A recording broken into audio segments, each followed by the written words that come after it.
Hello and welcome to the Gooner Talk, back again with you guys for another show, for another episode of our TGT podcast. You may have noticed a slight change to our aesthetics for this season. Of course, we've released our third kit quicker than the club has. That's pretty much how we run these days. Is Arsenal are so slow that their fan channels are releasing the colours of their third kit before they are. We might even announce a new transfer before they do. But before we get into today's podcast, as is with this week, our shows are being sponsored by the Arsenal Review, and specifically their Pick Your Team game. The link for this is in the description. All you need to do is pick your team. What you might want to do is you might want to go to your left wing position and pick any other player other than Pierre-Emerick Aubameyang. But we will, of course, come on to that very, very soon. I think we can all agree we would like to see Bukayo Saka starting as soon as possible, if I can even find him. Here he is. And you can pick your team, and it's like fantasy football, except you don't have to worry about researching all of that stuff regarding kind of every other team in the league. You just need to know your Arsenal, or rather, you just need to try and predict what lineup Mikel Arteta is going to pick for each game, if it indeed is Mikel Arteta in every single game going through this season. And you get points for the amount of players that you get right, and you can win some big prizes, including the grand prize of £1,000. So please make sure you go check it out. A link is in the description for Pick Your Team from the Arsenal Review. So make sure you go and check it out. But without further ado, let's introduce to you my guests for today. First off, I hope he stopped smoking because he's going to be on the show now. It's Owen. How you doing, mate? Are you well? I'm good. It's always like I just continue to smoke on the Gooners podcast, and when we start, it's always like a throwback to the 1990s with stars in your eyes. You know, like tonight, Matthew, and the smoke appears, and then God knows what people see. But yeah, no, keep it good, man. As good as you can be under the circumstances. But I'm sure we're going to vent some frustrations and throw out some controversial opinions throughout the next hour or so. So I'm looking forward to it. It's finding it nice that David Ornstein waits for our show, just, drops some big exclusive story just before we go live so we can talk about it, we're very appreciative of that, David, and respect. We've bring in our second guest. It's Jon. How you doing, mate? Are you well? Yeah, doing good. Thanks for having me on again. This is can't wait for the season to start. I cannot wait. It's absolutely fantastic. It's just good times. Everyone's feeling good. Everyone's excited and pumped for the season and really optimistic. I can't do that anymore. So yeah, hopefully we make it through with our livers intact. Yeah, fingers crossed, especially the young'uns who hopefully haven't come into contact with it as much as they should have done. It's times like this, I think of the club's always getting new fans, and I'm wondering who is this is their first season supporting Arsenal. I'm just wondering, there's got to be some out there. Imagine this being your first season. We're all. Hold on, let's make it worse. Can you imagine 2 seasons ago when we first finished 8th being your first? Yeah, and you've already made the decision. You've already bought the kits. You're already in it. You're screwed. So here we are.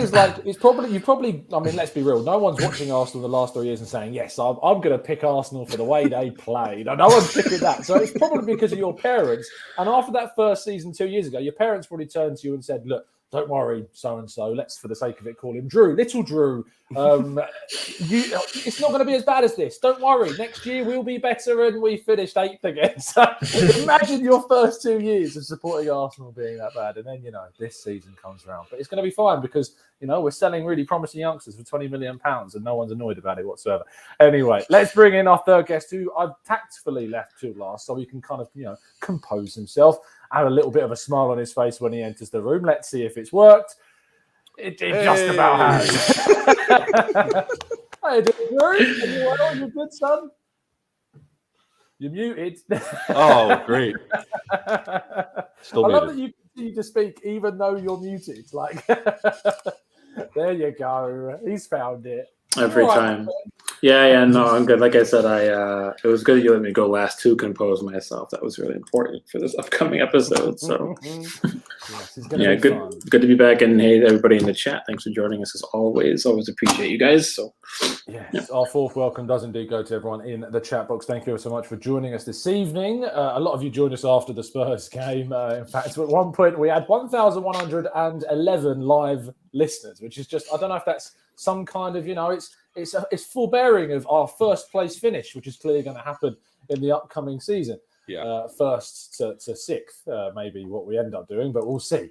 We'll see what happens. Anyway, there is a lot to talk about. We have obviously had a pre-season, our last pre-season game. We've got the Brentford game coming up in the start of the Premier League season. However, it would be a little bit misplaced of me if we didn't open up with the breaking news, which only did break a few moments ago, courtesy of David Ornstein of The Athletic, who reported that Newcastle have reached an agreement with Arsenal to sign Joe Willock for a figure that is set to be in excess of £20 million.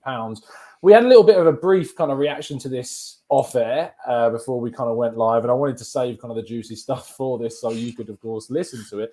But I think the overriding feeling amongst us is one of a little bit of the classic chuckling at the overreaction, as we like to do.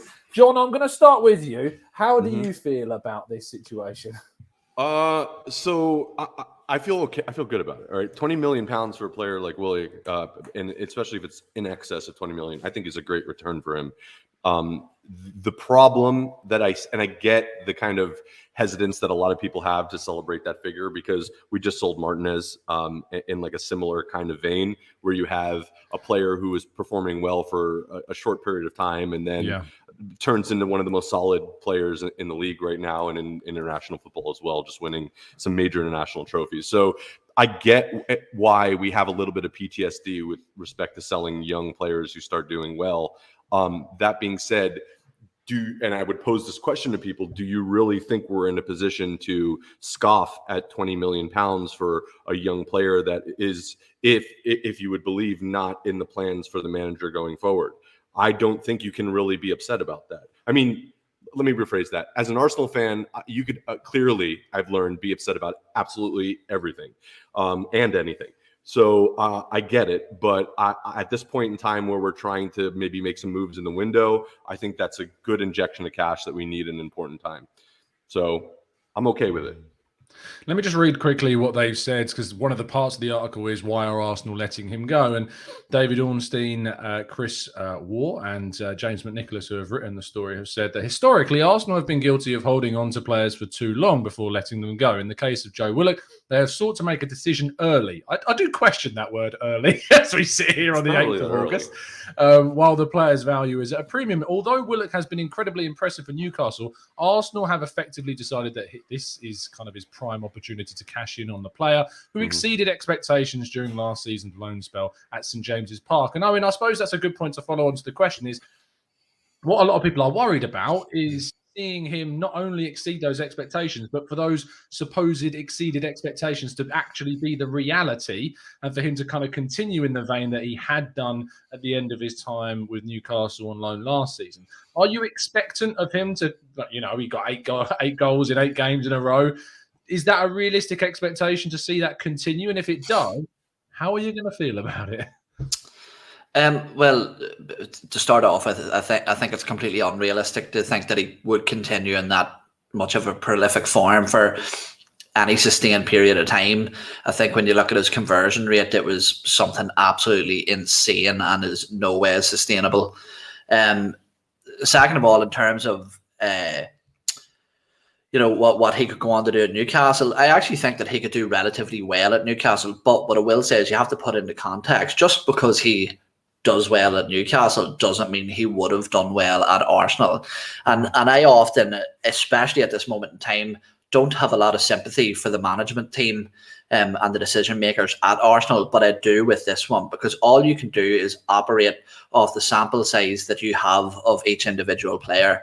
And for Joe Willock, over the past 3 to 4 seasons, he just has been below par the entire time. He's been decent in glimpses, like we've seen in the preseason game where he came off the bench and scored a goal that wasn't a goal against Chelsea. But yet again, throughout that, you can see the exact reason why he wouldn't work at Arsenal, because his fundamentals of the game, his passing ability, his dribbling ability, are just slightly subpar to what is expected of somebody who plays in his position at Arsenal. I'm really not sure whether he is a number 8 or whether he's a number 10 or what. I'm not sure how he fits into either of those positions at a team like Arsenal, who want to be a possession-based side.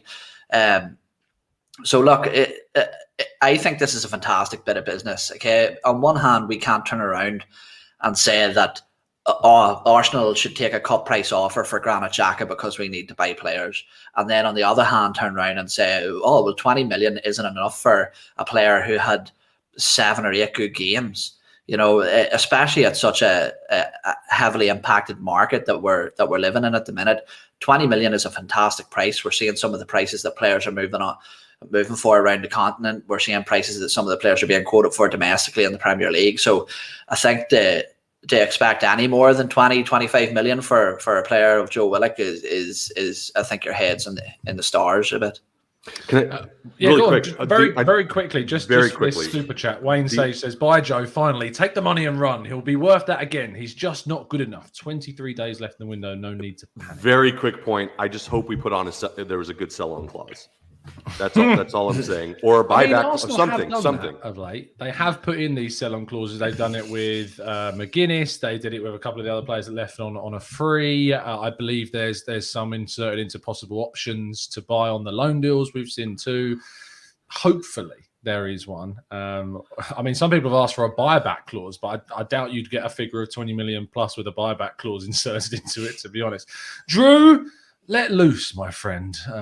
Unleash hell, if you like, on those that are obviously thinking this is not necessarily a good idea. I know that this situation has frustrated you, and the reaction to it has as such as well. When don't reactions frustrate me? That's the better question. No, I think Owen summed up most of what I wanted to say. So thank you, Owen, for sparing my blood pressure. No, but essentially for me, I look at it like this. I think it was the previous season, so 1920, Willock made 30 Premier League appearances, but he only logged 840 minutes.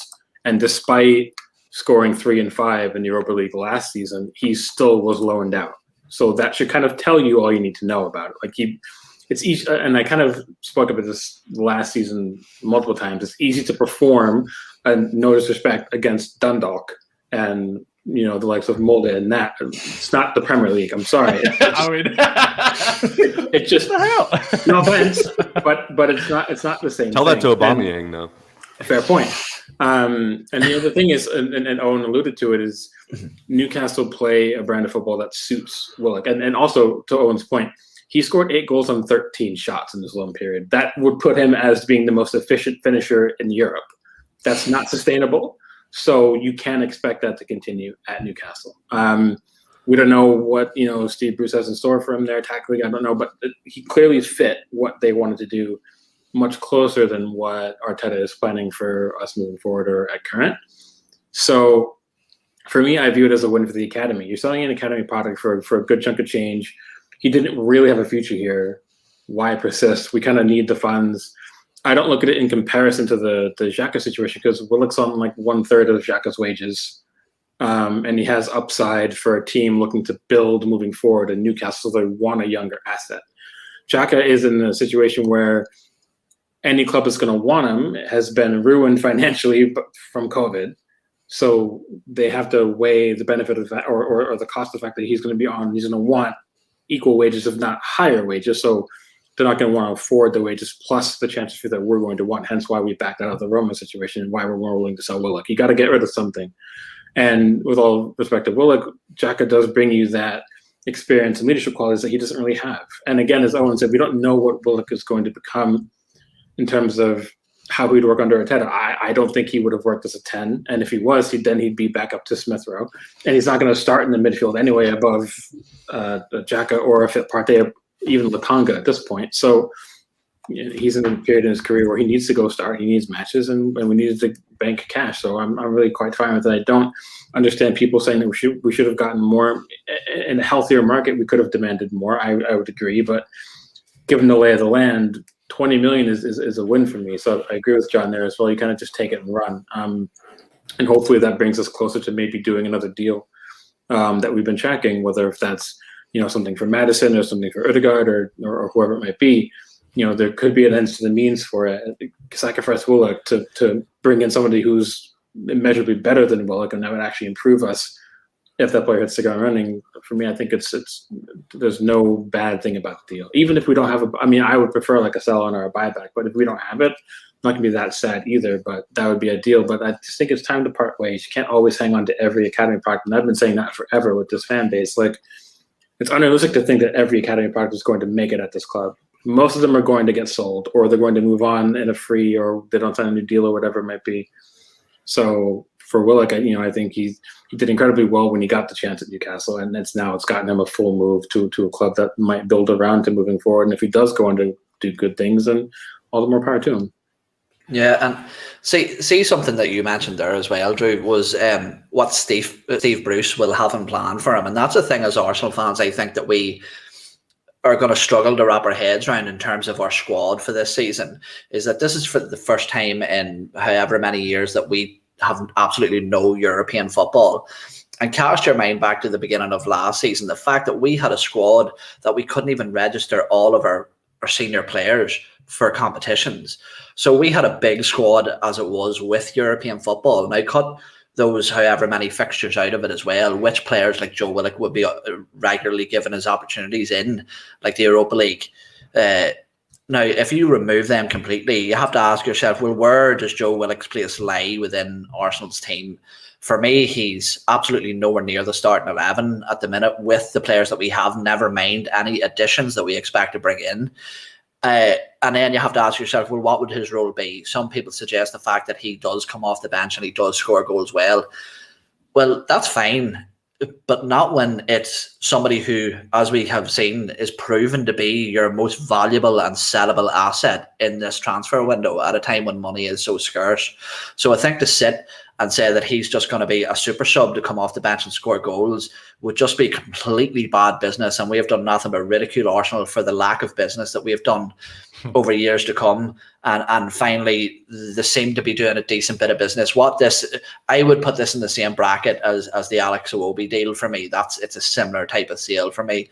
And if you look back as well, at last season with the Emi Martinez, we've got the benefit of hindsight. But if you were to ask anybody last season whether selling Emi Martinez gets us Thomas Partey, everyone would have said sell him in a heartbeat.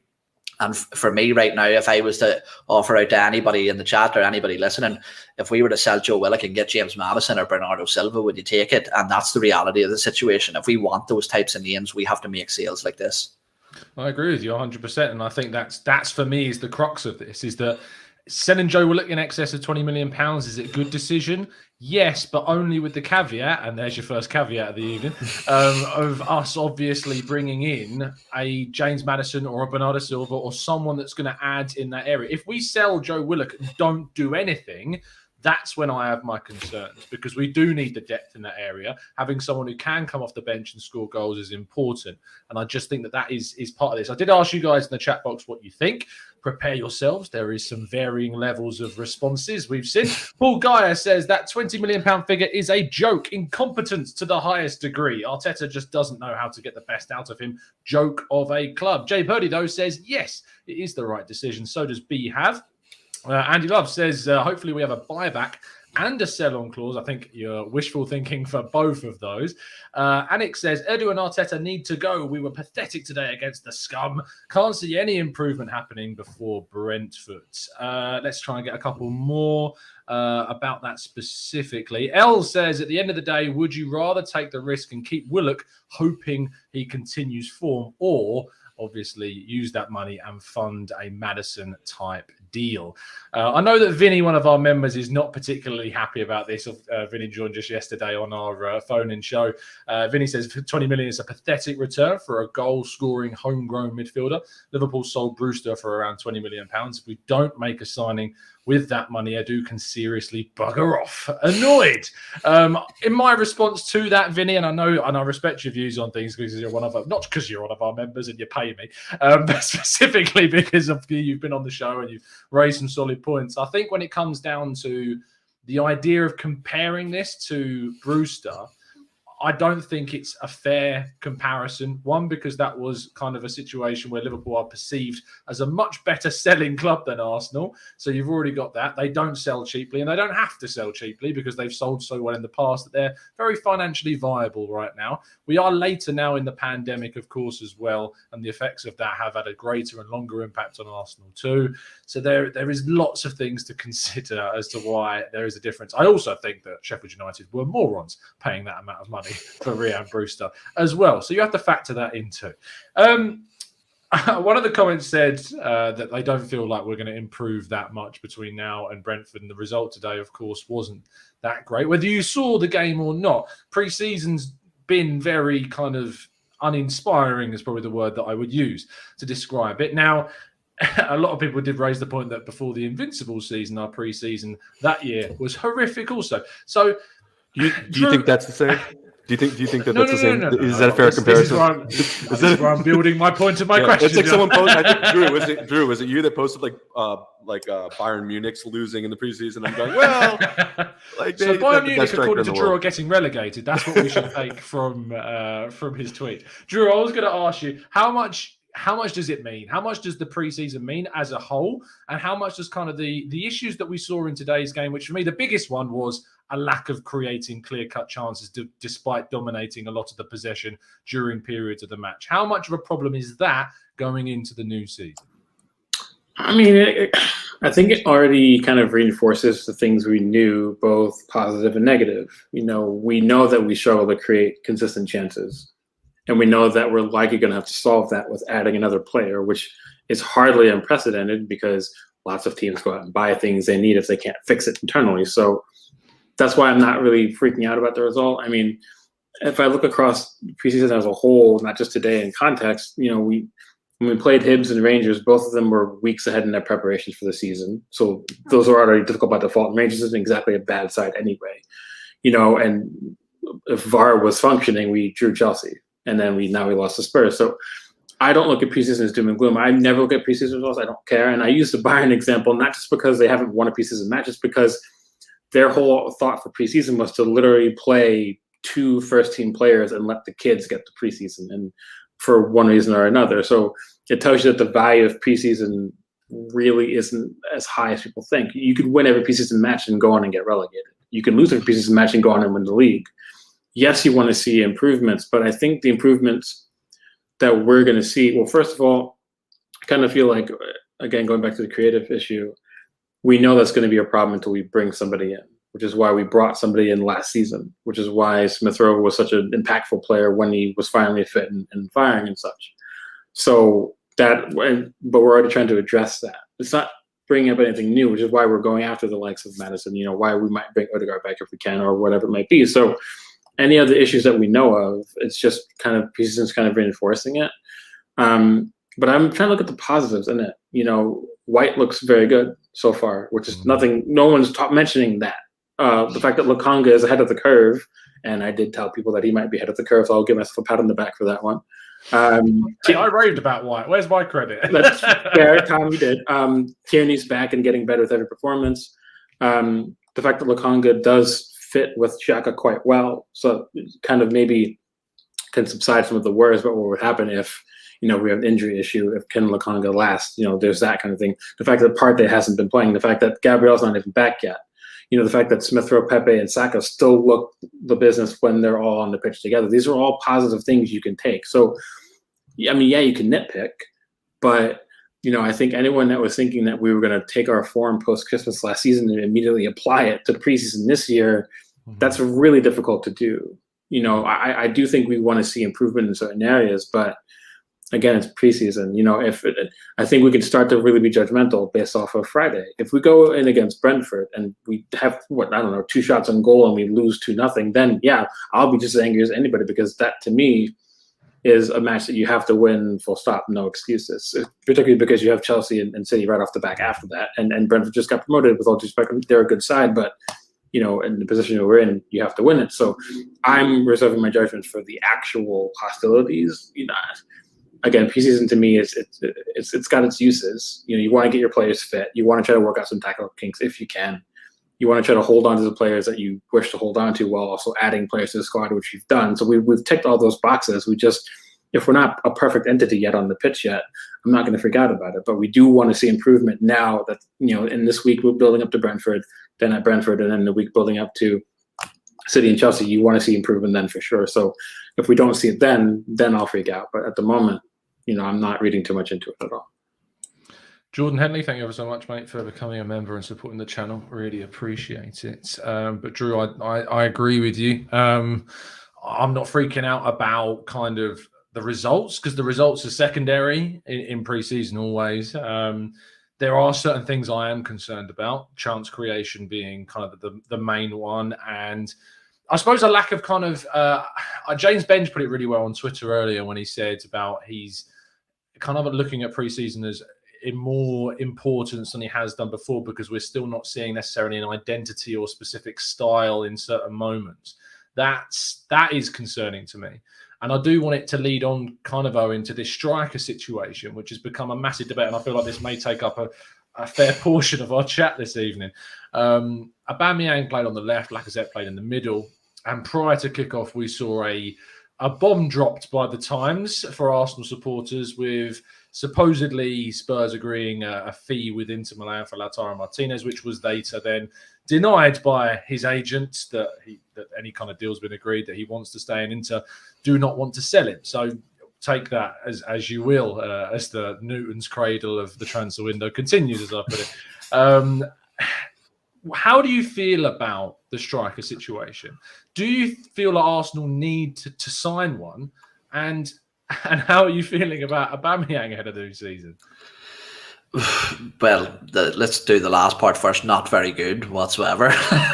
In terms of the Martinez thing, look, I think that, to be honest with you, I think that if it was between Arsenal and Spurs at the minute for the signature of Martinez, the chances are that Spurs get that deal done a lot quicker than we would, simply for the fact that they have got this big war chest, as the words that we would like to that we often hear with Harry Kane's move sort of seeming more inevitable by the day. But in terms of the striking situation at Arsenal, with the Martinez links, I think what that is simply with Inter inquiring about the availability of Hector Bellerin and a deal looking to be done there. I think that Arsenal were just more seeing this as an opportunistic time to make an approach for someone like Martinez. I don't think that they see that as a key position that needs targeted right now. But I think next summer we've got Alexander Lacazette with 1 year left on his deal,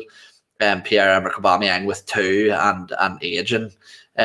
So that is somewhere that we will need addressing very, very quickly. I think the gap between Aubameyang and Lacazette in regards to their experience, and then when you drop down to somebody like Eddie Nketiah and Fowler and Balogun, that the jump is far too big. So we do need to approach somebody maybe 20, 22, 23, 24 in and around that age that are already in a run. We don't need to sign somebody who is gonna get good in the future, but somebody who is quite high standard of the minute and with the possibility of getting better. But I'll allude to what you said. For me, watching, I'll be completely honest here. I often try to be really level-headed. I often follow the same thought process as the majority of people like yourself, Tom, and you, John, and you, Drew. But I am extremely worried, and I'm extremely annoyed at the performance that I've seen today and the performances that I've seen in pre-season. I think that a manager sends his players out with the instruction of, it doesn't really matter whether we win this game, especially for a North London derby. And I'll say this, Spurs were not very, very good at all. They were exactly what I expected them to be under Nuno, really defensively rigid, very static, not very expressive, but at times they still absolutely tore us apart. Now, the one thing you can give the club credit for is the standout players have been, Ben White, the new signing, Sambi Lokonga looks very, very good, and he doesn't just have the ability to retain the ball like Granit Xhaka and pass it back to the side. He's got the ability to retain the ball under pressure and still come out of that pressure with a positive outcome, a pass forward, which is something I really, really like. But for me, it's like you said, the creative outlet. And what worries me at the minute is that I don't think, as much as I absolutely love the guy, that Emile Smith-Rowe has the head on his shoulders or the quality at his feet just at this moment in time to carry that mantle on his own for the entirety of the season. Not even on his own for the entirety of the season, but to be the main creative outlet for Arsenal for this entire season. I just don't think he's at that place yet, and I think he needs a bit more growth. Also, look, I'm probably jumping around the pitch here, but I'm not sure whether you want to jump in and touch on this. But I think there's more worries in this side than maybe we are given credit for. I think that right back is massively, massively worrying at the minute. We also seen Leno go down quite early on, and Ronnerson was on the bench. I think that there's much more work needs to be done in this transfer window. And for me, all I've heard in Mikel Arteta's defence, and I've even used this excuse at times, was that he needs his pre-season. He's had his pre-season. He needs this summer transfer window. He's getting this summer transfer window. And while it's not over yet, the business isn't being done to the level that I would have expected to be done by this point. So for me, it's just not looking very good. And I'll be completely honest with you, I'm finding it very, very difficult to be positive going into this season with the signs that I'm seeing from the club at the minute. And it's completely understandable, mate. Like, I am the most optimistic of the spectrum of Arsenal fans, as people will know, and I've crossed over from concern to worry. Like I am in that kind of worry scenario now. John, we will go to kind of all of those industries that Owen was talking about, and we will get to those. But just focusing in on the striker situation still, I really want to kind of ask you about this whole word that people keep using about he's not clinical enough, Lacazette, as a striker. Now, I keep pointing out that across the last 2 years, I think he's been the most clinical striker in the Premier League. Last season, for all of the players that scored 10 or more goals, he was the third. He had the third highest shot conversion. But the issue is that in the entirety of last season, on average per 90 minutes, he only had 1.97 shots per game. That's what he was at. So in my mind, and it may work differently to others, and I'm not saying that my mind is the correct way of thinking, but to just kind of theorize by putting those kind of in my head, putting those facts together, is that if you've got a striker with an amazing kind of conversion rate like that, but he's not shooting enough, to me, that's because he's not being given enough opportunities to shoot.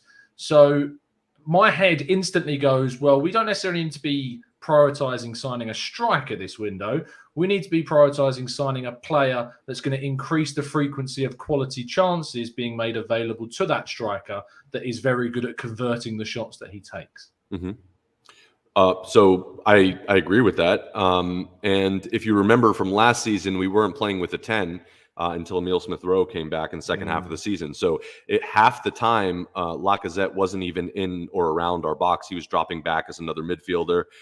He was doing a lot of defensive work and stuff like that. So that also contributed to his lack of actual shots that he was taking. So he's not really had much of a problem converting. It's always been, like you said, getting service and being in and around the box where he's going to be a threat. Now, the problem is that you have one of the best crossers of the ball in the league in Kieran Tierney on the left-hand side, and you have absolutely pretty much no one to get on the end of it except Lacazette, who is not the greatest header of the ball. So if that's the tactic that Arteta wants to take, it's not going to work, and he needs to revisit that. So I guess, is your question, do we need a player that's kind of that creative number 10 to create more chances rather than a striker? Then the answer is yes, absolutely. I think our biggest goal right now is to get, and by the way, so that kind of bleeds into the Aubameyang conversation. So there's a kind of interesting group of two different sides to this debate about Aubameyang. One is that he's just not good enough, and evidenced by the fact that you look at his goals that were being scored in the beginning of last season and now the goals that were scored at the beginning of the season before, and it was a big drop-off.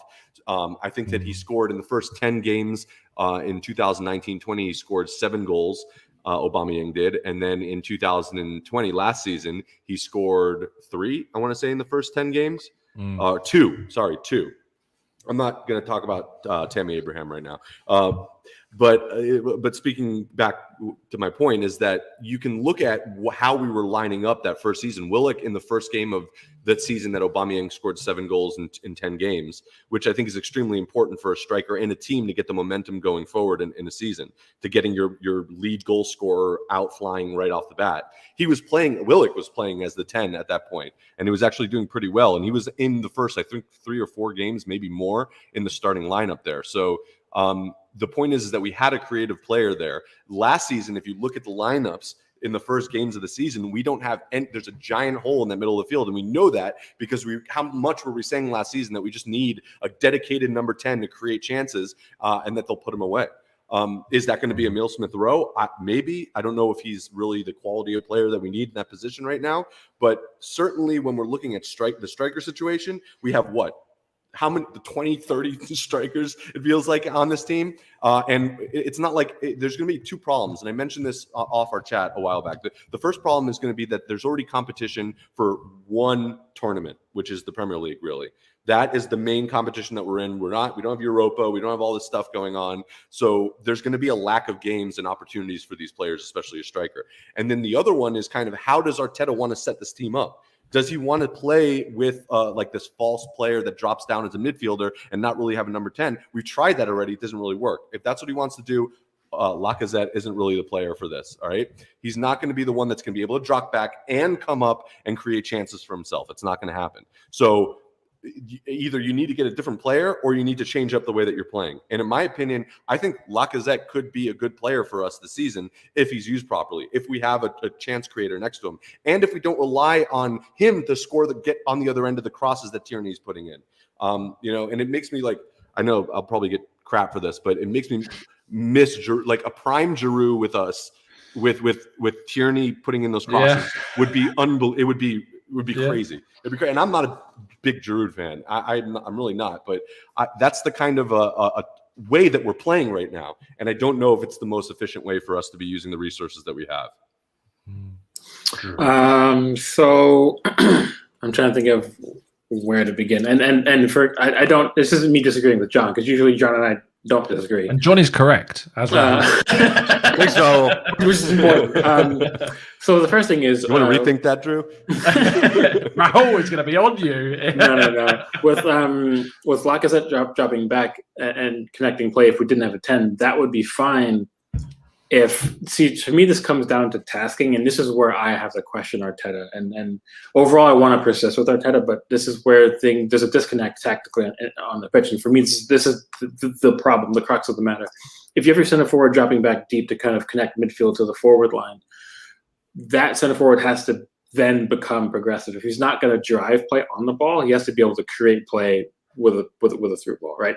But then also you have to ask your wingers to be able to get into positions where they can receive it. And this is where I think I struggle to see where Pepe fits into Arteta's system, because when you're denying Pepe the ability to make those diagonal runs into space, to get him in a one-on-one scenario, or to let him receive a ball over the top. Same thing with Saka, because Saka has space. Nelson, if he had a future here, you have wingers that need that kind of service, and we weren't getting it. Lacazette would drop back to connect play, but usually he would lay it off to, say, Tierney, or he would give it back to, say, Xhaka or Partey, or he would find Pepe, and then we'd keep building play. We didn't become incisive once he got the ball, and that was the problem. And if you look at the chances created per open play last season, Lacazette was one of the top 7 on the team, so he has the ability to do it. Smith Rowe was first, by the way. Here are the most chances in open play, minutes per chance in open play, Smith Rowe. So you could argue that over the course of a full season, Smith Rowe can handle being the 10 if he stays fit. And with less matches, you'd hope that he could stay fit. But the other issue is Pepe had the least chances created, minutes, like the highest minutes per chance created in open play.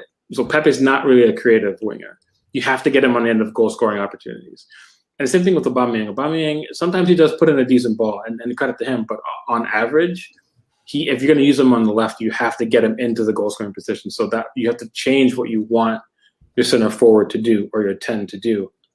And that's why I don't think it'll ever work with Lacazette and Aubameyang. And I think the onus is on Arteta to finally pick one or the other. It has to be, if you pick Aubameyang, you have to tweak your tactics that it's going to suit Aubameyang. If you pick Lacazette, I think you're more likely to be able to keep things closer to as they are now, because he's more suited to how things are now. Just little adjustments. If you're not going to require Lacazette to be a 20-goal scorer, that's okay. City won the league last year, and Gundogan was our top scorer in the league. I think he had 13 goals. So clearly you can win the league and not need a 20-goal scorer. But he was also the one that was higher than, I think he was first on the conversion shot rating. But he got really high percentage chances because he would make late runs into the area, and he would be found 8, 10, 12 yards out of the area, just a one-touch finish, or he would receive it one touch and then finish. You can get that out of Lacazette, but if your goal is to not get that out of Lacazette, you then have to get that out of your wingers. You have to get that out of Pepe, out of Saka. So that's, to me, is the bigger issue.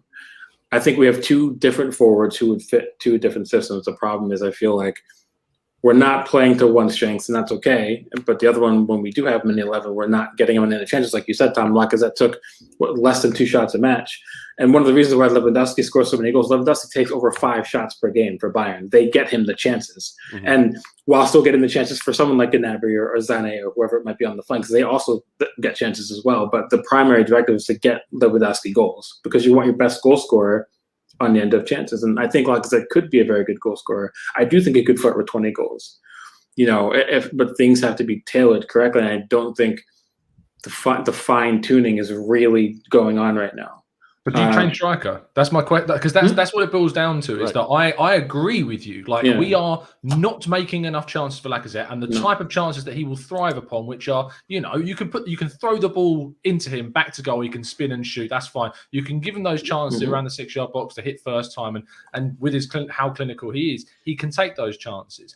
In and around the outside of the boxes, which is if you watch the preseason game today, he was really isolated on the edge of the box at times and had to take kind of pot shots from the edge, which is not his forte. He still tests the keeper now and again, and he hit the post, of course, but that's not the type of chance he's going to thrive on. So do you buy, as John said, with Olivier Giroud, if we had Olivier Giroud, it wouldn't be a problem. Crosses, it wouldn't be as much of a problem. So do you then sign that type of striker? Tom, I'm glad that's actually what I was going to jump in with, because I remember I'm thinking about the question is really, what do we do in the striker position? And I think Drew I agree with everything you said, but it added just another element to it's unclear, and it depends exactly how we plan on playing with these strikers. And your Pepe example, I think, was spot on, because it really shows like not only are you going to have to deal with your striker situation, but you're going to have to think, how are you going to deal with the other players that are corollary that are also going to be trying to come in and score some goals or create chances. I think Pepe needs to do exactly what you said and make these diagonal runs in. And how is he going to be doing that? Let me put it this way. It'd be great if we had all of these ball progressing players, Xhaka, White, Tierney, Lukanga, all of them pushing forward, and then everyone crowding the box, and just someone's going to get on the end of something. That's a viable tactic, and we have the personnel to make that happen. It just seems like we want to just kind of pass around and not really, look for this perfect pass. And I get that that's the way that Wenger used to play, and that Arteta's used to, and even Pep can play that way. I just don't think we have the personnel to do that. We need to create, as like you said, what Bayern do with Lewandowski, and they create this plethora of chances so that you create more of an opportunity to get behind one of them. And I think if that's our game plan, we can do that with what we have right now, including the strikers that we have, but we actually have to play that way. Yeah. We can't play in a way that is not conducive to the personnel we have, which is the point I was making. No, I agree with you. I think for me, the difference is, and go back to the Bayern example, because I think it's a very good one to always use. They don't just get Lewandowski chances; they get him a variety of chances. Correct. He never scores the same type of goal. There's always 3, 4, and 5 ways he can score, because there's 3, 4, and 5 ways that they're getting him a chance. For us, it just seems like we build, play, and then at the end of whatever move we're trying to carve, it's the same type of chance every time, and that's when it becomes very easy to defend against, especially against a low block. So for Tyranny me, to nothing. Right. So for me, you need to start changing things up a bit. And John brings up a very good point about being progressive. It's that you have someone like a Xhaka or a Partey or Lukanga, those type of players can be direct. And this is kind of what I've been banging on about City, is that the thing that makes City so effective is that they're very much like how Barca was under Pep, where they can control possession and then control it for 70 minutes outside of your box and create a chance, or they can be very direct at a moment's notice and carve out a chance. They can bypass the midfield with the players that have an offer. We can too, but we're choosing not to. And with the players that can thrive on that bypassing the midfield, you can bypass the midfield and put Pepe into space. You can bypass the midfield and put Oba or even Lacazette into space, because he still has some decent pace. Same thing with Saka. So we have the ability to do that. But that's what I mean by Arteta has to fine tune things, where he can say, that's the elephant in the room, though, isn't it? Because, you can say, you're saying all this. You're identifying the tactics, and we know this. We know what type of chances. We know what type of striker we need for those chances. We know what we need to do for the current players that we've got. But that's not happening. But we're before the pre-seasons even ended.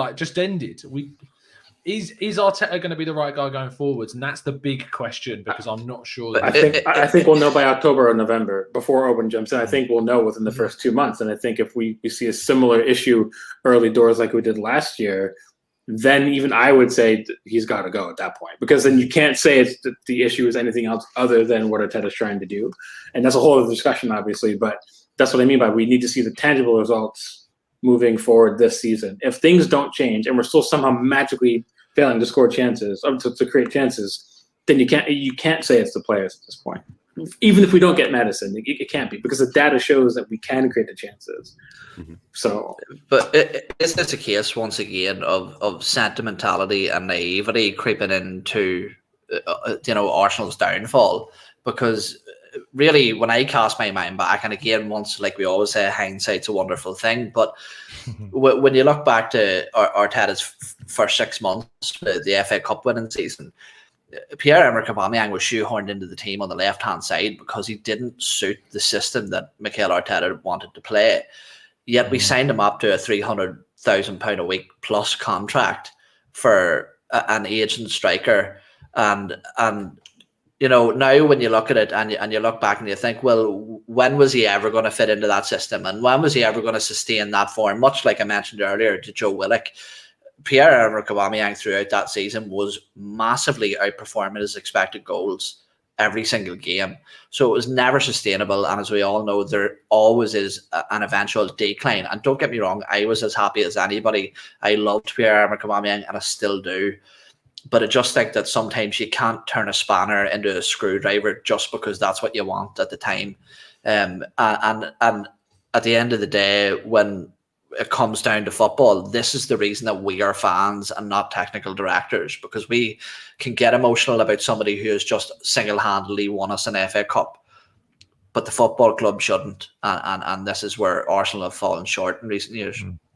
Very short thing. Chris Wheatley has just reported that the £25 million deal, which is being confirmed for Joe Willock, includes a sell-on clause. So there you go.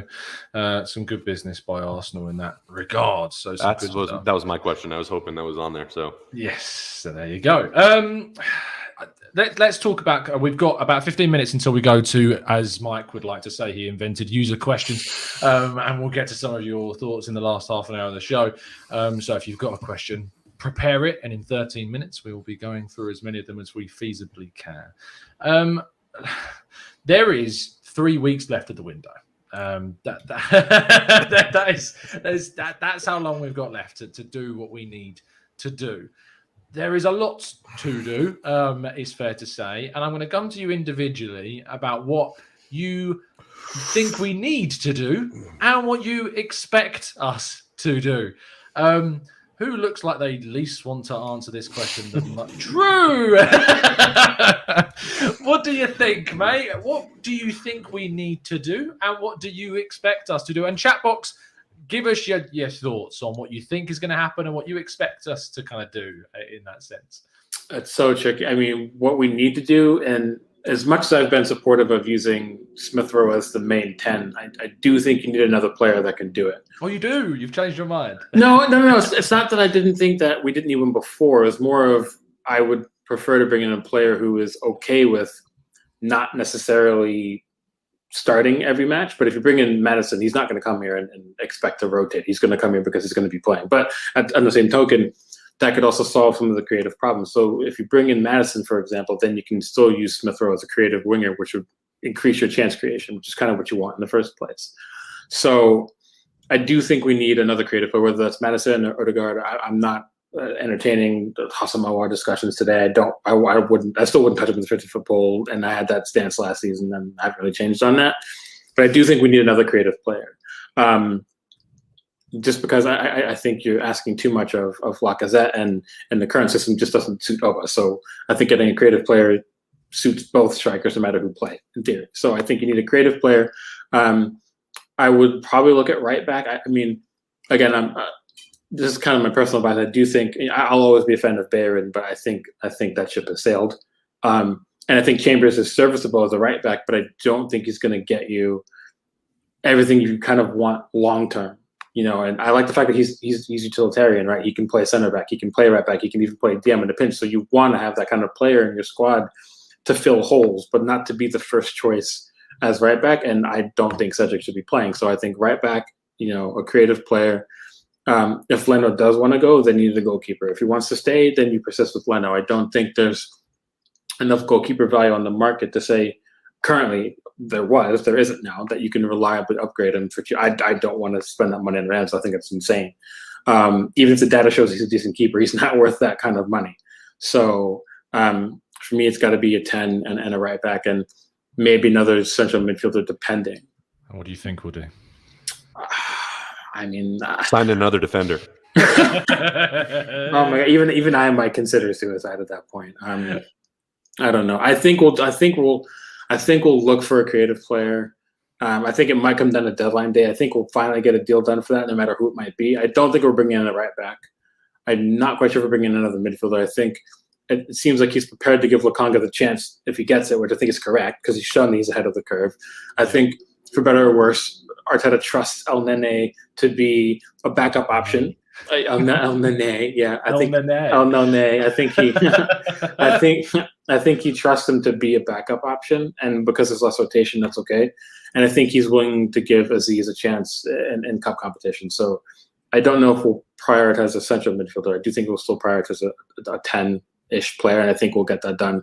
I don't think we'll get a right back. I think our business will just live and die. But if we get Madison or somebody in that ilk or not, I think that's kind of where it'll end for us. I don't think we're going to get a striker either because you can't, as much as people want Lautaro Martinez or whoever else, you can't bring him in and still have Lacazette and Aubameyang on your books. Plus Balogun, who you just resigned, and Nketiah, who you somehow can't sell. So, yeah. Right, John, don't run away from your chair. What do you think Arsenal need to do, and what do you think they will do? So I will just say that what we have is what we need to maximize, and worrying about things that we don't have at the moment is there's no point. I also agree with John too, so that as well. Hey, look, I don't get me wrong. I've tried to support Arteta so much, but those comments, for those who don't know, that was Arteta's quote about this transfer window. He said, "What we have is what we have to maximize. Worrying about things we don't have at the moment is no point."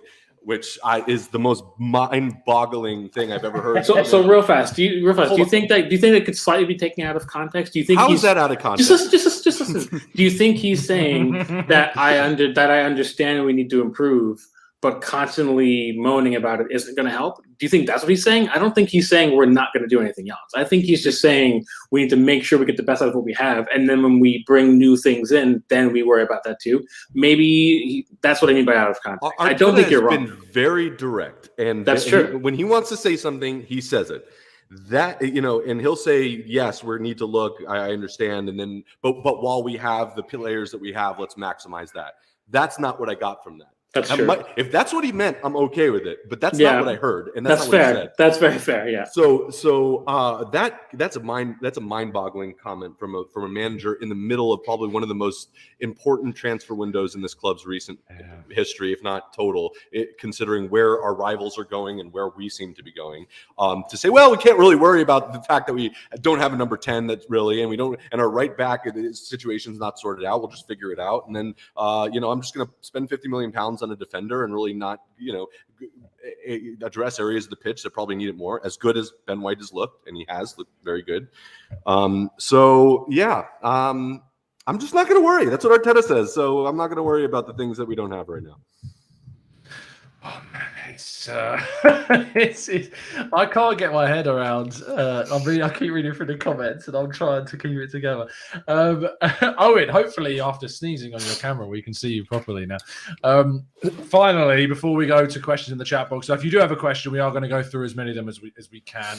What do you think is going to happen, Owen? And what do you think we need to do? Oh, Jesus. I hate these No, I actually love these types of questions because I can you go off on me them on your show. Yeah. So what do I think we need to do? A number 10 for sure. I think everybody is sort of on the same wavelength of that's probably our main issue still this season, much like last season. So that's somewhere that needs addressing. This centre mid as well, I think, is somewhere that needs to be addressed.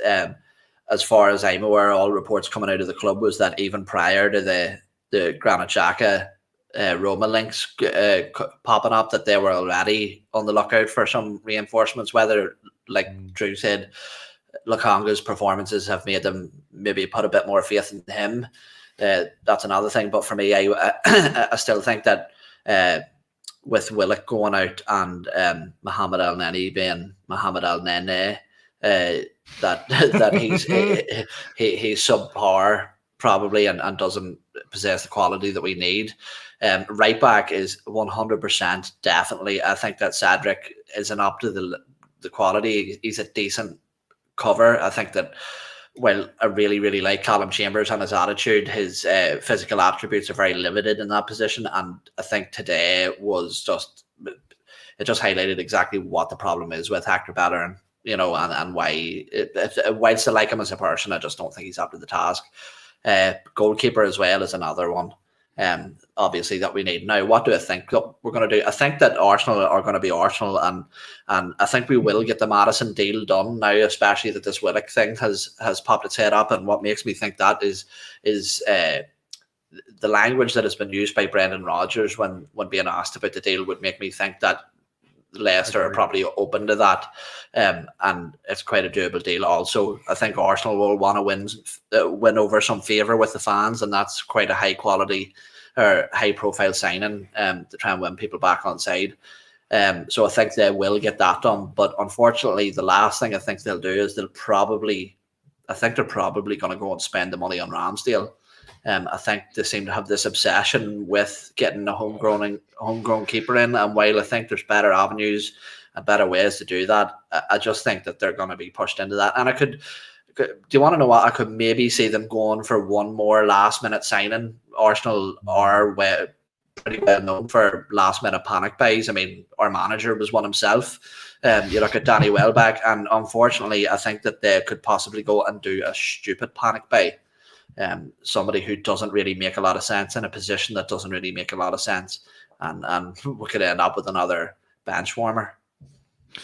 We'll wait and see if that does turn out to be the case.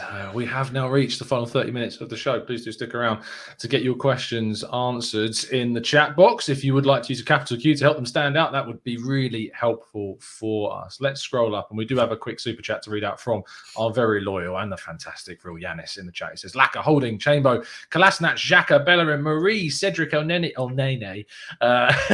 She's now just El Nene. I'm loving this. This is great. I'm so glad you did that.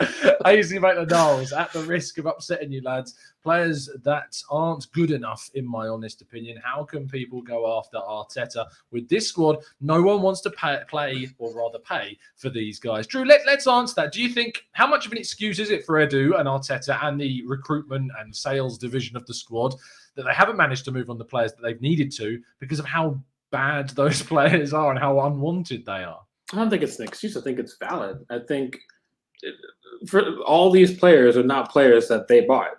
These are players that were left over from the previous regime, and now they're kind of saddled with finding solutions to get rid of them. And particularly, we were on the cusp of getting rid of Xhaka, but I think the club digging in its heels and saying, if we're going to have to let go one of our senior players, we want the right valuation for him. I think that was the right call at the time. I think John and I mentioned that in the group chat as well. I think ideally you wanted to let him go, but if you're going to take if you're just receiving less for one of your only leaders in the team, then no, you keep them and then you reevaluate. So, but no, this is what happens when a lot of those buys were questionable, and what made it even worse was the contracts that they were given. And so I think it'd be easier to gauge this if we weren't still in a pandemic, and if clubs the world over weren't completely ruined financially. I think these players would have already been moved.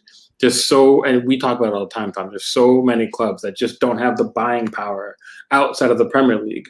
And Premier League clubs don't want these players because they can go up to Europe and get better players for cheaper and less wages. So, but Drew, on FIFA, Bayer Leverkusen offered me 30 million for him. Please, Christ, stop. That means he's going to go.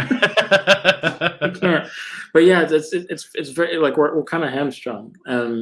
So I do think that maybe. You always think that they have to be doing a little bit better, potentially, but they can't control what came before them. It's not their fault that these guys are on the wages that they're on, and it's not their fault the pandemic happened, and it's not their fault that clubs can't afford those wage packets, and the club also can't just go out and buy out all those contracts, because that's a massive financial outlay to buy out every single one of these contracts and then replace every single one of those players. That's a really difficult task, and if we were to blow up a third of the first team, we're not even getting in the top 10 next season, let alone. I don't think people understand how hard it is to press a full reset button on a squad and hope for the best and compete for top 6 when doing it.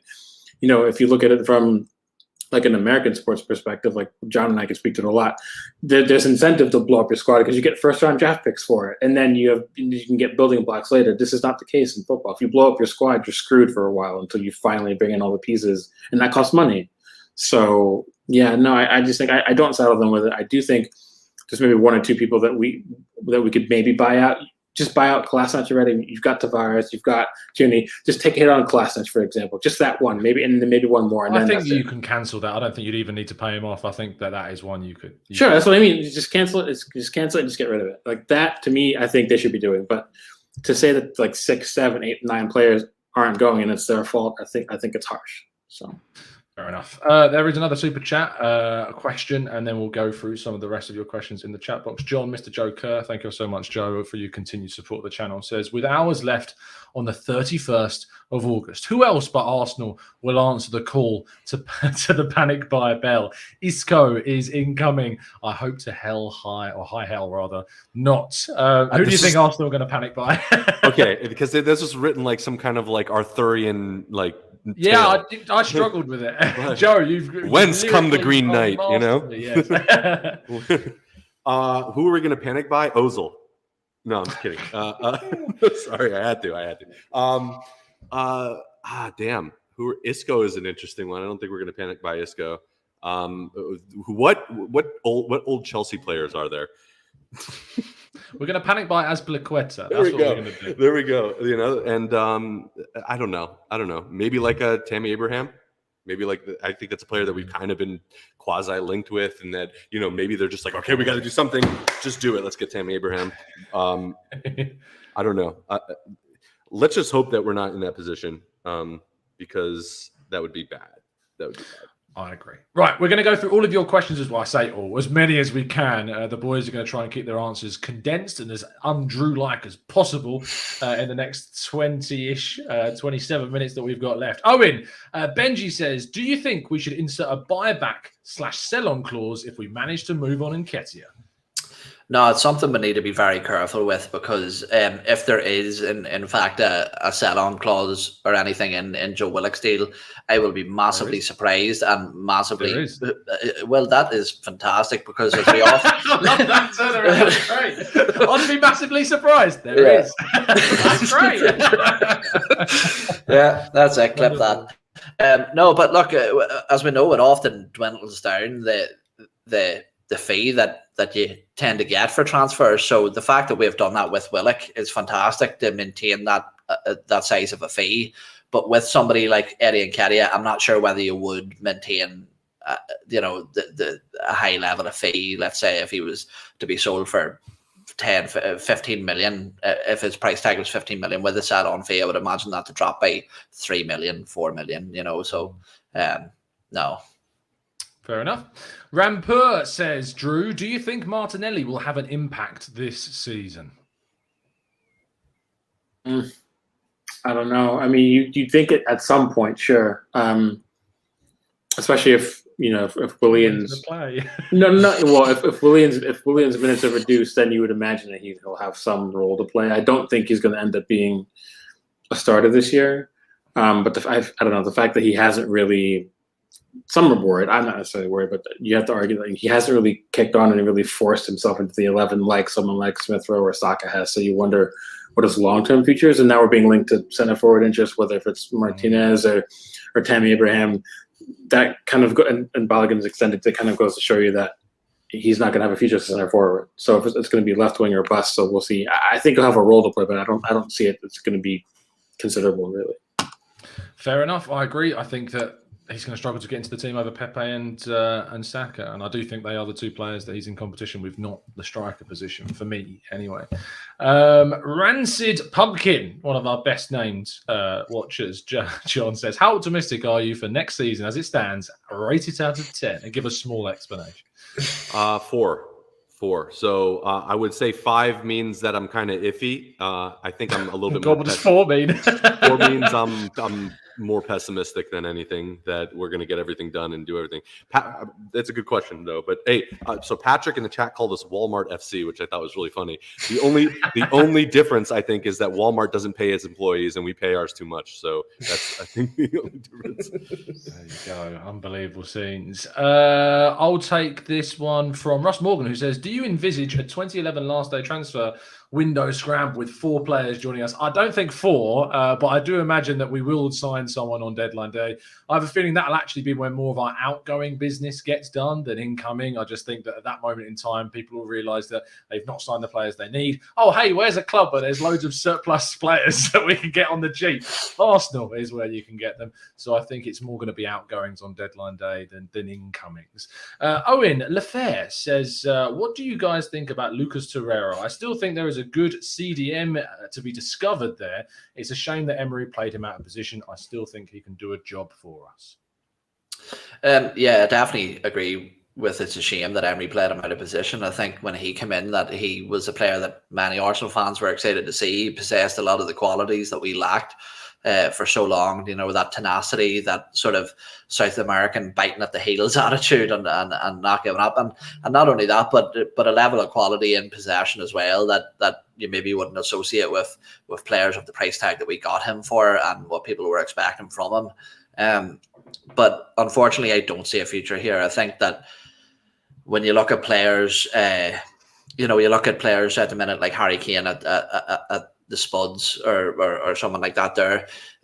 To me, I'm one of these people that if a player doesn't want to be here, he shouldn't be here, regardless of contract or situation or talent or whatever. If his 100% devotion isn't to the task at hand and the club he's at, then you probably don't want him in around the squad. And even though he made the comments at a time of grief, when you make comments like that there, I think you sort of cast yourself aside. So I think it's best for all parties involved for Lucas Torreira to move on. And I don't think there's any animosity between the club or the player. I just think that they've all mutually decided that, yeah, it's probably best if you move on. The only thing I would sort of not shame him for, because once again, it's understandable because of the situation, but the fact that he probably heavily impacted his transfer value with some of the comments and how adamant he was to move on.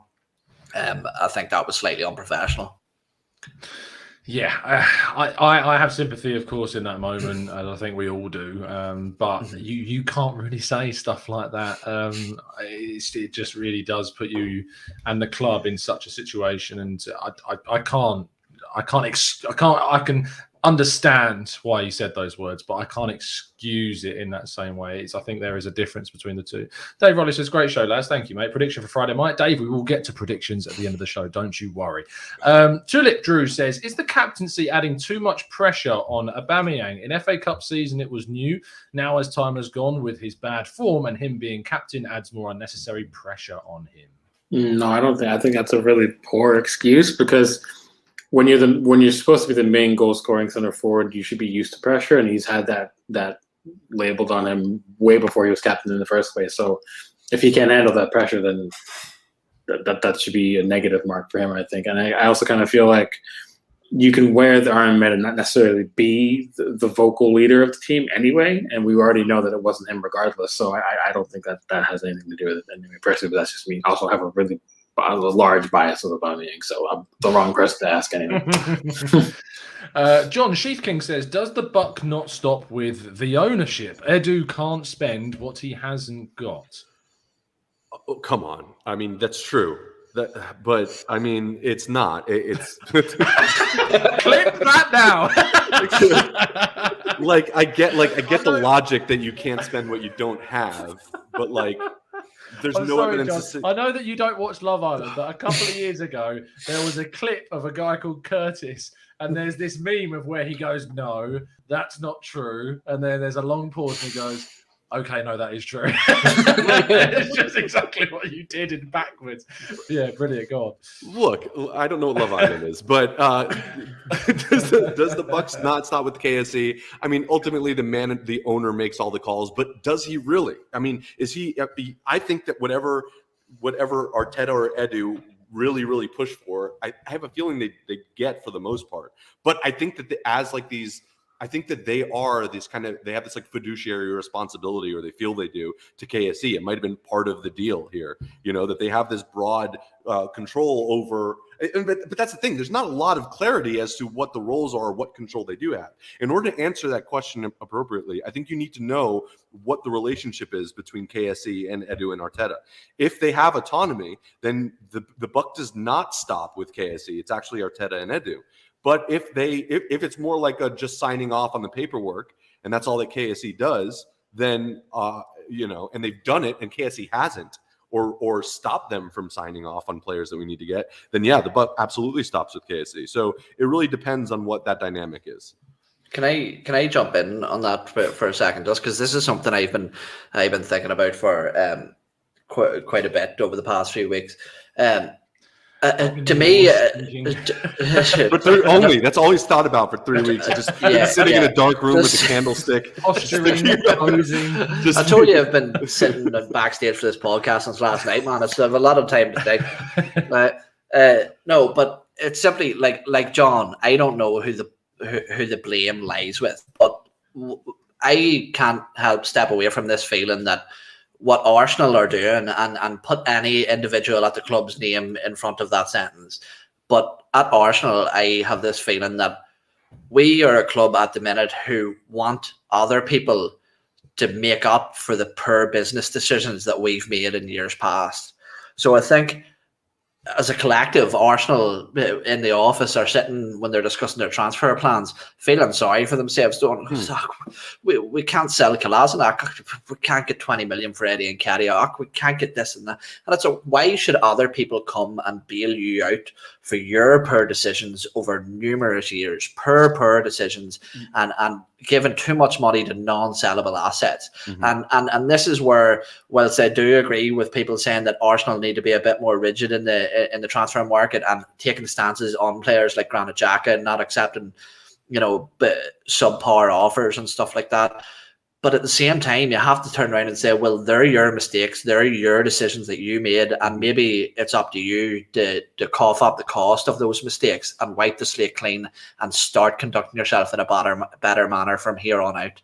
Is it an either or thing? How about that's another aspect of it. So it reminds me of like when you're a kid, you kind of have this delusion that adults kind of have their shit together. And then as you get older and become an adult, you kind of realize that most people are just winging it.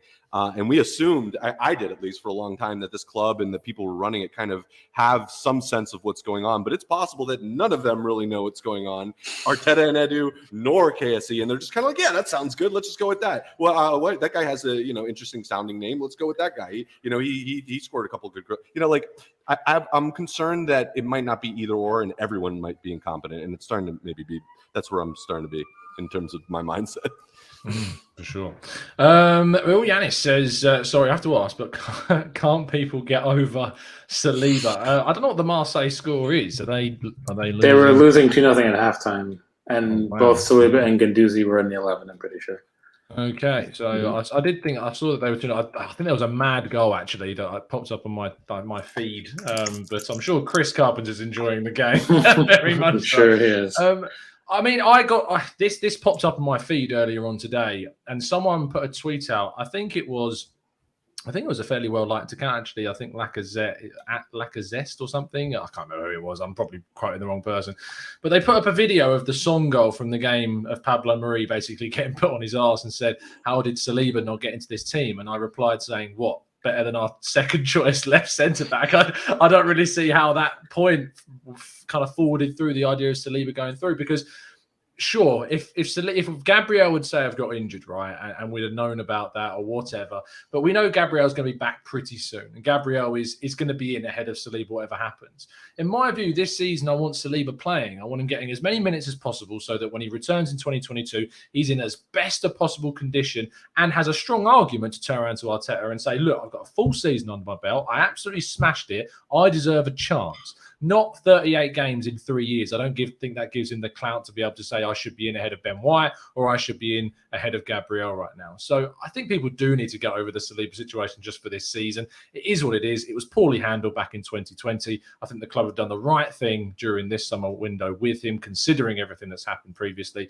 And there may even be the fact that he doesn't actually want to be an Arsenal player anymore. We actually just don't know anything about that, but we'll just have to wait and see on that one. But yes, Giannis, I wish people would move on from it as well. Wayne says, Fabrizio Romano just tweeted that Arsenal are still very much keeping an eye on Martin Odegaard. He's always been the main target as number 10.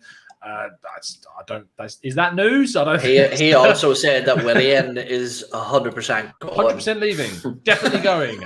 Will not be staying at Arsenal. 100% is what he told us. So, we'll wait and see if that turns out to be true. There was another question I really wanted to highlight. We are nearly reaching the point of predictions. So let's see. James Rose says, Tom, why didn't all the ITKs announce the Joe Willock deal before Ornstein? I wonder why. Let's go to Mr. Joe Curtis says, Owen, I completely agree. I don't trust KSC, but what other club or business would fork out to cover the poor business of the previous administration? How do you feel about that? Good. That's the perfect short answer that we love here. Let's go for John Bamford, who's been a very active person in the chat. And John, I don't agree with your point, but we respect the opposing view. Drew, been a discussion around kind of the whole how much money Arsenal have got to spend and this thing about inquiries. And we talked a lot about this in our TG2 WhatsApp group today.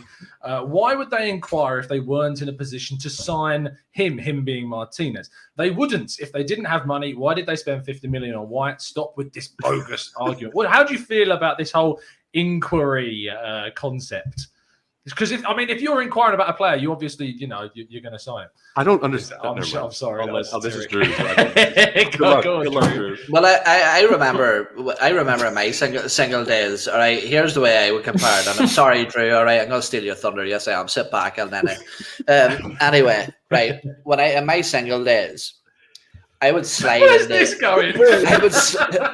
Nothing good from you. I love doing these. I love doing these because the nerves on your face is what brings me joy. So in my single days, I would always go to like Tinder or whatever it is, and like you'd send a girl. I really hope you don't even answer the question. I hope wherever this is going, it's just a non-sequitur. It's just a tangent, absolute nonsense. But I would slide into some girl's DMs that I would have absolutely no chance with, none whatsoever. But you want to know what? It's worth having a shot, and that's what we did with Martinez. It was nonsensical. There was no sense in it. We're never going to do it. But you want to know what? It's good to be in with that sort of company and make yourself feel relevant. I like Owen's story. I will answer the question because you're not going to know if you're going to want to spend the money that you're going to be quoted or not quoted. The only way you can find it out is by inquiring in the first place. That's it. Just because you're inquiring doesn't mean you're prepared to splash out. You wouldn't know what the player was going to be quoted as without asking first. Yeah. A lot of people just think that if you have money, you can just. How do we know? Like without inquiring, say if we inquired for Madison, Leicester only would want 50 million, and then we decided to offer 80 million before that inquiry, then they're going to say, well, you're an idiot. I'm taking your 80 million now. And that's of course what you would have asked. Like, that's why you're asking the question. I don't understand. I can't. Mine was, we've done it, guys. We've got it. Mine was layman's terms of what Drew just said. Like literally the exact same thing. It's so frustrating that like people just think that it's just like it's such an easy 1-2 thing that takes 5 minutes and a transfer deal is done. There's so many things that go into it. And part of negotiating is if Leicester say they want 70 million, it's within your due diligence to try to not spend 70 million to try to knock that price down. Mm-hmm. And then if you can, you can. And if you can't, then it's up to you to decide, do we want to spend 70 million or will we move on to a target that's more affordable in our price bracket? Like, Christ almighty. Let me use an example that doesn't, talk about dating. Imagine that you want a car, right? You're after a hatchback. You go to a website, and imagine that website shows you loads of different hatchbacks, but no prices are on this page of hatchbacks. And the only way that you can find out whether one, and by the way, this website doesn't actually include cars that may or may not be for sale. You don't know whether they're for sale or not. They just say all of the hatchbacks in one town, and you're trying to find one to buy. You inquire by messaging the different people who own these different hatchbacks, one, if they're open to selling their hatchback, and two, how much that hatchback might cost. It doesn't mean that you're going to buy that specific hatchback, and that is effectively a much more PC way of saying what Owen was saying. So it was pretty PC anyway. No, I think Owens was like spot on. It's exactly the same. Try to punch above your weight. You really, and even just to say, yeah, why not? Like Wayne Gretzky says, you miss 100% of the shots you don't take, right? So like you might as well just shoot a shot and see what happens. You can't win the raffle if you don't buy a ticket. As what's his face, Derek Ray would say. Well, I used to be playing FIFA. Mr. Joker says we'll kick ourselves over not getting Buendia. Yes, I think we certainly will. I think we will. Yeah, definitely. Anyway, we are on the last 10 minutes of the show, which means we move on to the final part, which is, as the first show of the season, we actually get to look forward to a game on Friday as we play Brentford. I'm going to ask for your thoughts about the game and a prediction and scoreline and scorer from you all. We're going to start with John. What do you think, mate? Oh my gosh. I'm not going to predict us losing. So I'm going to say that we are going to win 2-0. Scorer? I think Aubameyang. I think he's going to start the season off with a goal. Oh, wow. He has to. I hope he doesn't start, to be honest. I think he will, and I think he's going to get. Yeah. I think he's going to start our season off scoring, and please, because he needs to get off the bat. We need the momentum. He can be a prolific striker. I don't know, man. What? I don't know. Chat box, please do be putting in your predictions and scores as well. We'll be going through plenty of those. Owen. Well, historically, we don't really do that well on opening days, do we? How did we start last season? No, but that was Fulham. That was the first time in how long? Like, that's literally the one Brentford time. Is like what? The city of the Premier League? The new Fulham. Yeah, it's a new Fulham. It's like, oh, well, that guy survived falling out of a plane without a parachute, so we should all do it. You know, everyone's saying I'm on crack. Everyone's saying I'm on crack for thinking Aubameyang's going to start. Let me clarify. I do not think Aubameyang's going to score. I hope. I thought you were going to clarify that you don't do that illegal substance. No. They said crack, and I will neither confirm nor deny. With that, look, it's Friday the 13th as well, which I'm not really superstitious, but I am. So what is wrong with you guys? It's not true, but it's true. I'm not superstitious, but I am. Like, we're equivocal today. This is the equivocal podcast. I'd never walk under a ladder, put it that way. So I'm going to go for a 1-1 draw. I think the Brentford are I think they're a good side, man, and they run very, very well, and I think they're going to want to sort of make a statement, and we're still fragile. So I'm going to go 1-1 with Emile Smith-Rowe scoring ours. Drew. I was tempted to go with 1-1, but I think we'll just squeak it. I think it'll be an even match, so I don't think we're going to walk it. I agree with Owen. I think it's going to be an even match with Brentford. What are we doing? Because Brentford are actually a pretty decent side. I think they're more well-good, and even Tony's going to be a real problem. So I don't know. What's so funny?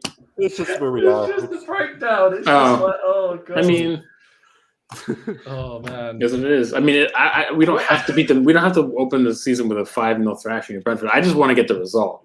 For me, I just want to start the season with points because we have to play Chelsea and City next, and I don't think we're winning either of those. So for me, I don't care if we win 6-0 or 2-1. I just want to get the result. I think Brentford are decent, and as Owen said, I think we're still fragile at the minute, and we're missing some key players still. So I think 2-1 is pretty fair. Fair enough. Yeah. Fair enough. I mean, I will give you my prediction, but as I said at the start of the show, what you can do is try and predict the lineup with the help of the Arsenal Review. You can, of course, play their Pick Your Team game. Link is in the description for that. And if you don't like fantasy football, you get points for how many right selections you get. Try and get in the head of Mikel Arteta and try and think about what he's going to do on Friday. And you could be in with a chance of winning £1,000 should you win across the entire season. So again, please do go check that out. I am going to go for a 3-0 win on Friday. Mr. Optimistic as always. I'm serious. I'm going for a big win. I think it's going to be one of those, and then we'll realise that we don't need to make any signings whatsoever. Everything is right in the world, and Lacazette is a world-class striker. Bellerin's going to be our starting right back for the next 5 years, and we'll move ahead with world domination. I think that's probably the way that it's going to go down. So I'm looking forward to it. I really am. But I am seriously going to predict a 3. I genuinely am. I think maybe we'll have to do a TGT regulars prediction league, maybe, the scores, and maybe that's something we'll do. What will happen though is I'll say we'll do that. I'll ask for everyone's predictions, and then I have to chase everyone to No. I will happily. I love spreadsheets. I will happily take this on. Drew is in charge of the TGT regulars. Should we do it just us four, or are we going to include the others? Is that? I feel like it's too much. But I'm okay with whatever. But I feel like it's going to get too complicated. Too much spreadsheeting for Drew. I'll send a speculative. There's never too many spreadsheets. Don't. I'll send a speculative message to the WhatsApp and see if they're up for. But you know what will happen? Yeah. You'll get Raf arguing that we don't need to do this. You'll get we get French backing him up, and then you'll get Mike going, "What we're talking about?" and throw some lewd sexual comments in there. So that's what's going to happen. Anyway, let's see what you guys have said in the chat box, and a massive thank you to Stephen Hogger as well for joining up as our brand new member. I hope you appreciate all the extra stuff that you're going to get hold of. There's quite a few of you, so we're going to have to scroll up a bit. I won't be able to read out all of your comments, but thank you everyone for throwing in your predictions. Nick says 1-1 GP. I'm loving your thinking, mate. 4-0 to the Arsenal. Arj says 1-0 Lacazette to score. Amandeep says 1-2 Tony Lacazette and Emil Smith-Rowe to score. Paul Guy says 1-1 draw for me. Don't see us creating many chances. Mikey Cartel says 3-0 Arsenal against Brentford. Graham Yates says 3-2 Marseille. Paye's got 2 and Cengiz Under. I bet it was all Saliba. Saliba's behind all Gendouzi. Definitely so. Yo-Yo says 3-2 to the Arsenal. Rancy says 1-0 Arsenal. Pepe is going to score. Ritian says 5-2 to us. That would be quite a game to kick off the season. Graham Yates says 2-2 Tierney and Pepe. Tom Sabol says 4-0 to the Arsenal. Rahul says 1-0 to the Arsenal as well. I'm hoping that is. Mohidin is just going to finish off the show by saying facts. Drew, thinking that he's spot on about all of that. But thank you so much, guys, for the predictions in the chat box. I'll try and highlight a few more as we are saying goodbye to the guys. But thank you so much for listening. Please do drop a like on today's video and subscribe to the channel if you're new, and give the guys a follow on social media other than Owen. He's hiding from you, but you will be able to find him, of course, on the Gooners pod. Thank you, Owen, for your time. Really appreciate it, mate. Absolute pleasure, buddy. Good to be on. I always like getting the band back together. We need to do this more often. But I'm going to do a shameless plug as well before we go. I think on Wednesday, check the Gooners podcast Twitter account just to confirm this. But we're going to be doing a 24-hour podcast for Gooners v Cancer. Cool. Which is going to be awful for me and probably for the people listening. But yeah, no, we're going to have people like Kevin Campbell, like Lee Dixon, I think Alan Smith, and then some podcast faces that you'll be familiar with, maybe including yourself, Tom. I'm waiting to get my schedule for the new job, and then I can let you know. I was just going to say, so yeah. I think that's Wednesday at 7:00. That's kicking off 7:00 UK time. So tune into that there. Yeah, please do. You can find them at the Gooners pod, and please do. The link is in the description to go and donate for Gooners v Cancer, and keep an eye on the old FIFA tournament. I don't want to hedge my bets too soon. You know what's going to happen. I'm going to say that it's going well, and I'm going to lose in the knockout stage. But I did win all 6 of my group games. For someone that deleted the game back in February, that's not too bad. So fingers crossed we can progress through the knockout stages, flying the TGT flag in the Gooners versus Cancer tournament. And there's a brilliant video coming out very soon. That's the tease I'm going to give you that I've been involved with, as have quite a few other exciting people. So make sure you keep tuned in for that. John, absolute pleasure to have you on, my son. And I'd appreciate if you could throw up a Chicago Arsenal podcast. The Arsenal Chicago podcast would be great. Seeing as how is the move? Is you enjoying the Windy City? Oh yeah, this city's awesome. I love better than Miami. That is. I love Miami. I was born and raised in South Florida, but it's definitely a change of pace. And I love the metropolitan feel of the city. And there's just so much to do. It's just such a cool city. I'm just checking on your Twitter. You are no longer called the Arsenal Miami podcast. No, it's just John now. It's just John. I don't know how I could be called the Arsenal Miami podcast if I live in Chicago. Living in Chicago, yeah. Well, it's congratulations on your move, mate. And thank you. I hope you're enjoying it. And maybe there will be an Arsenal. I can't wait for you to meet up with Jared. That's what I want to happen. I want to see you two together. Once the season starts, I think they have this really cool Arsenal bar. It's called the Globe over here, and that's where all the Chicago Gooners meet up. And amazing. It's apparently really great. I think I've been there once, so let me just say it is really great. But I haven't been there for as a citizen of Chicago. Absolutely. I'm looking forward to seeing some photos. And lastly, a massive thank you to Drew, as always, for coming on, mate. Let people know where they can find you. I find me on Twitter at LogicLair, and I write for 101 Great Goals, You're My Arsenal, Get German Football. I have an interesting project I'm also scheming that won't happen until mid-September, but I'll speak more about that on Twitter later on. But yeah, you can find me there, and thanks for coming on the chat as always.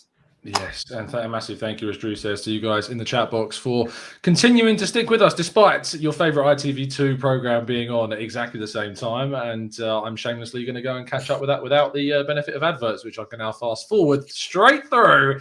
Absolutely tactical as is. Anyway, it's been an absolute pleasure, as always, to be with you all and to bring you this content despite the result today and the outlook of Arsenal not being the best. Please do go give a lot of love to the guys in the live chat box and in the comment section as well, and go give Drew a follow at Logic Lara on Twitter, and John at 305cast, and Owen at the Gooners Pod as well. We will see you again very soon. I'll see you tomorrow morning for the 8 a.m. transfer update show for episode 98. It's going to be 100 episodes on Wednesday and still not made a major attacking third signing. Crazy scenes. We'll see you again very soon, guys, and as always, up the Arsenal.